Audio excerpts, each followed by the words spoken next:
नमस्कार, आप देख रहे हैं दस्तक। आपके साथ मैं हूं अंजना ओम कश्यप और आज बिहार के छपरा से दस्तक का ये स्पेशल एपिसोड, क्योंकि अभी एक दौर का चुनाव तो हो चुका है लेकिन दो दौर का मतदान बाकी है और इस बीच चुनावी जंग जबरदस्त तरीके से एक जुबानी घमासान में तब्दील हो चुकी है।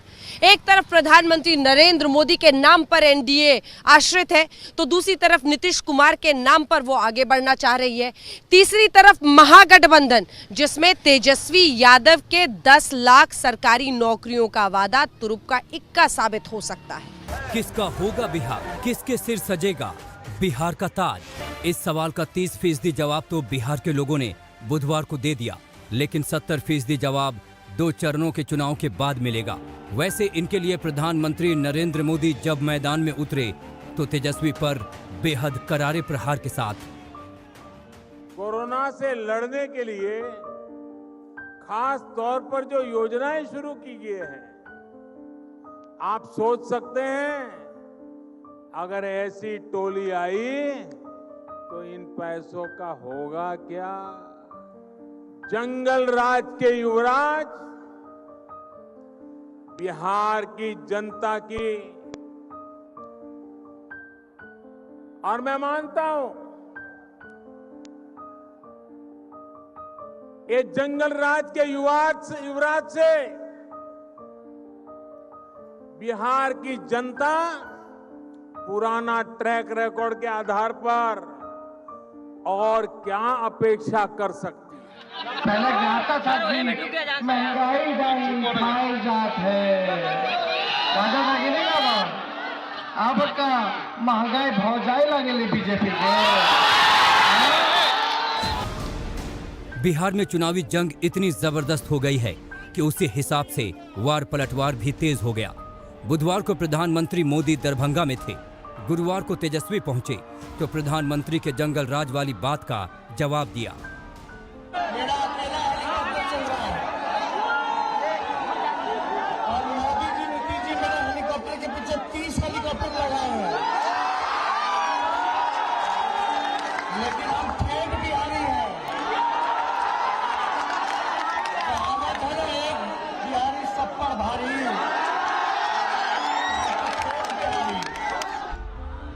लेकिन असल लड़ाई नीतीश बनाम तेजस्वी की बन गई है। तेजस्वी ने सबसे ज्यादा जिस मुद्दे को उठाया और उछाला वो है रोजगार का। वो हर रैली और सभा में जो एक बात कहना नहीं भूलते वो है 10 लाख नौकरियों का वादा।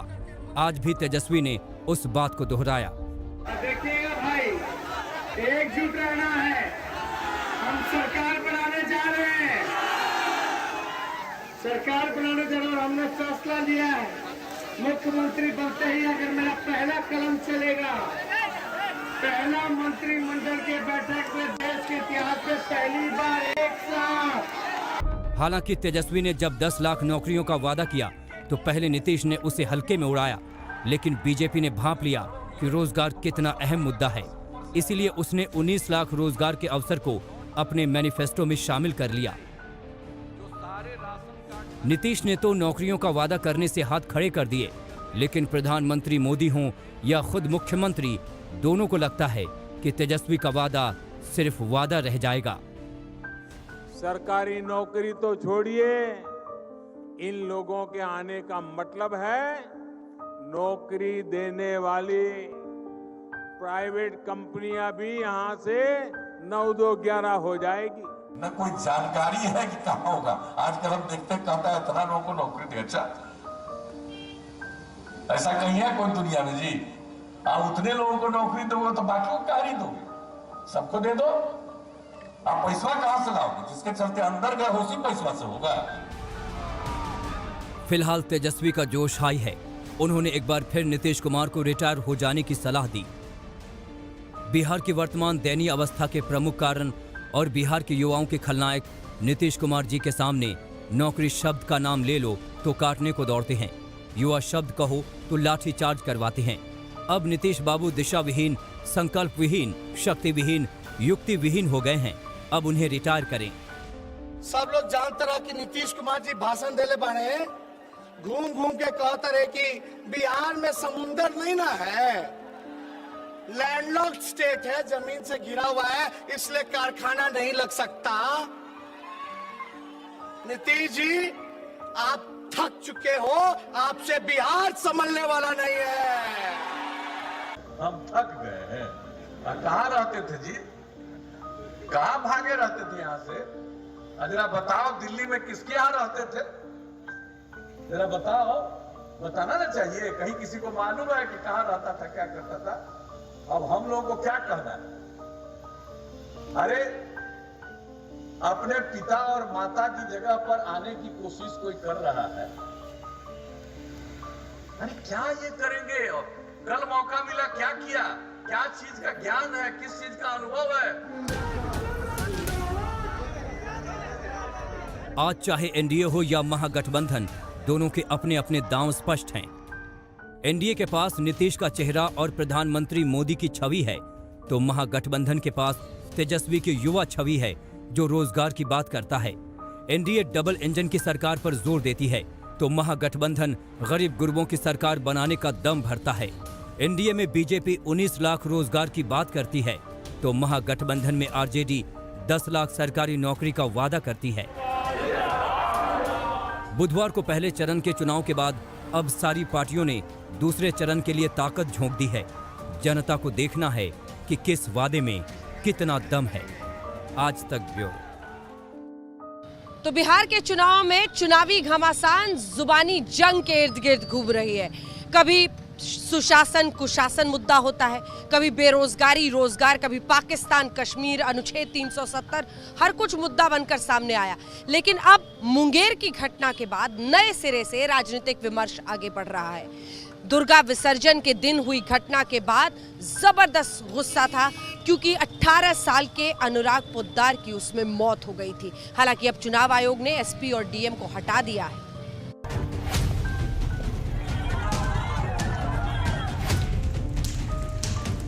धार्मिक आस्था से निकली आक्रोश की इन लपटों और गुस्से के गुबार से आसमान भर गया। पुलिस प्रशासन की सुस्ती ने लोगों का गुस्सा भड़का दिया। लोगों ने थाने पर धावा बोल दिया। पूरब सराय पुलिस थाने में आग लगा दी गई। एसपी ऑफिस पर हमला हुआ।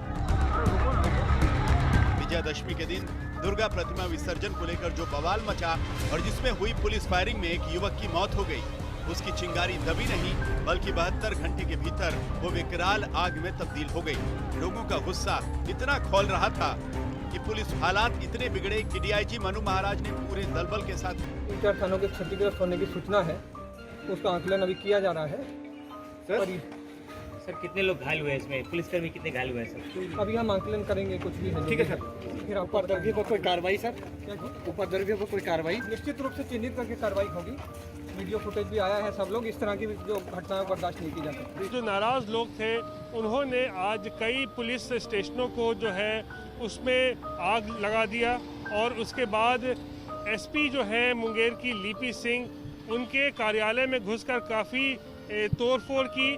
जो एसडीओ है उनके आवास में भी उन लोगों ने तोड़फोड़ की है, और दिन भर जो है आज वहाँ पर काफ़ी टेंशन का माहौल रहा, तनाव की स्थिति बनी हुई रही।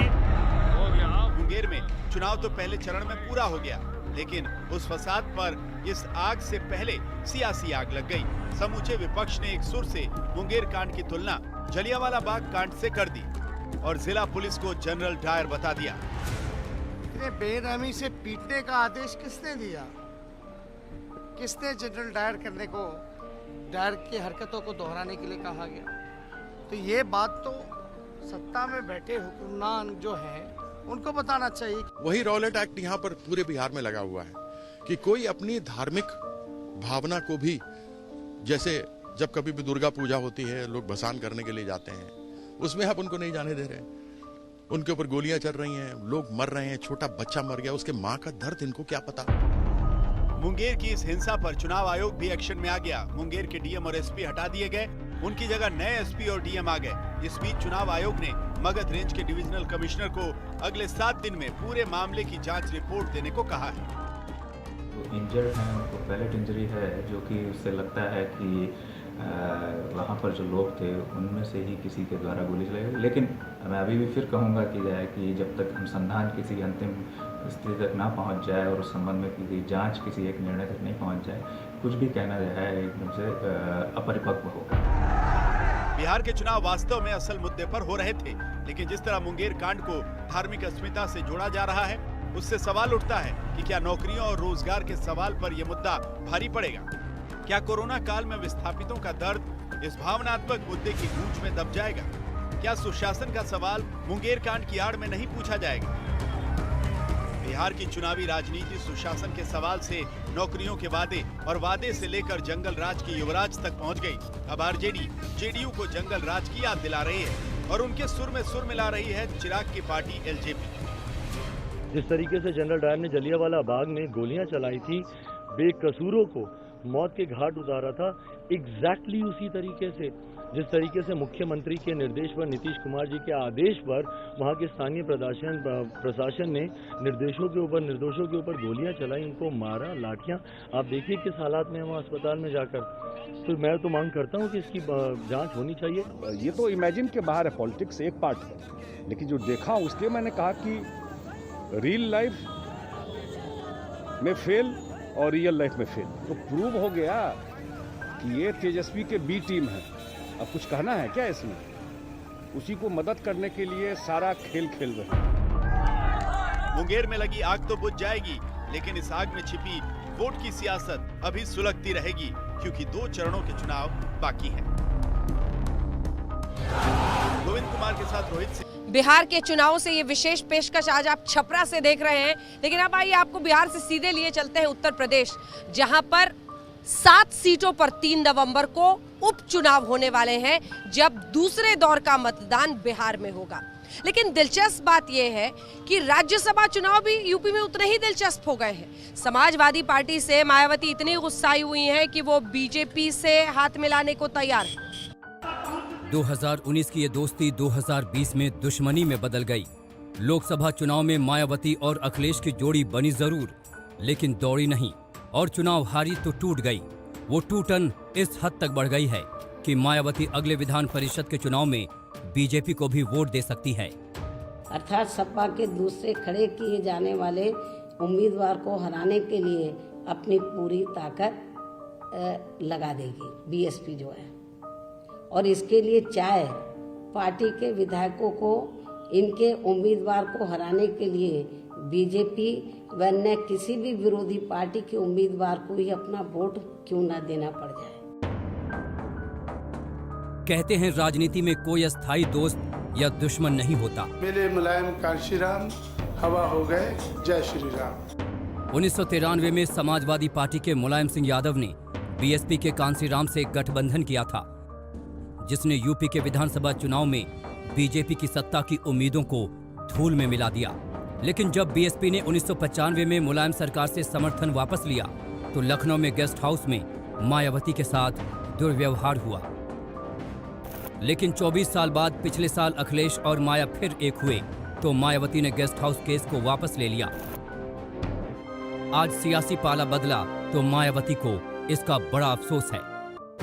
वैसे तो पिछले साल लोकसभा चुनाव में बुरे नतीजे के बाद ही एसपी बीएसपी का रास्ता अलग हो गया था, लेकिन यूपी में 10 सीटों पर हो रहे राज्यसभा चुनाव ने रिश्ते को और खराब कर दिया।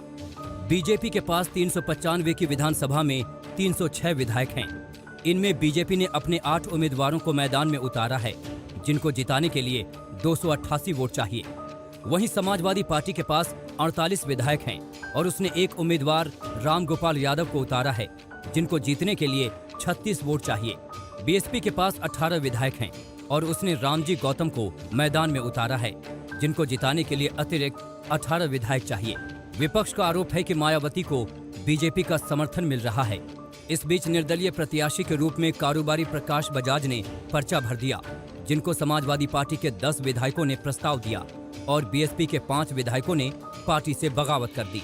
हालांकि प्रकाश बजाज का पर्चा खारिज हो जाने से मायावती के उम्मीदवार ने राहत की सांस ली है, लेकिन मायावती के तेवर बता रहे हैं कि वो एसपी और विपक्ष को राहत की सांस नहीं लेने देंगी। जिस तरीके से राज्यसभा चुनाव में एक कैंडिडेट को लेकर दोनों में दुश्मनी उपजी है और जिस तरीके से मायावती ने साफ कर दिया है कि उन्हें बीजेपी मंजूर है, समाजवादी पार्टी नहीं, एक दुश्मनी की नई इबारत दोनों के बीच साफ देखी जा सकती है। राज्यसभा के 10 सीटों के साथ ही उत्तर प्रदेश में विधानसभा की 7 सीटों के लिए भी 3 नवंबर को वोट पड़ने वाले हैं। उनमें सबसे अहम बांगरमऊ सीट है, जहां गैंगरेप मामले में घिरे बीजेपी विधायक कुलदीप सेंगर की सदस्यता रद्द होने के कारण उपचुनाव हो रहा है। उनका फैक्टर है, उसका पार्टी को लाभ उठाना चाहिए। मैं आपके सामने हूँ। तो वो इस वक्त जेल में हैं, लेकिन उनका फैक्टर काम कर रहा है मतदाताओं पर। आपको उनके प्रति सहानुभूति मतदाताओं में है। अगर वो जेल से भी चुनाव लड़ते तो निश्चित जीतते।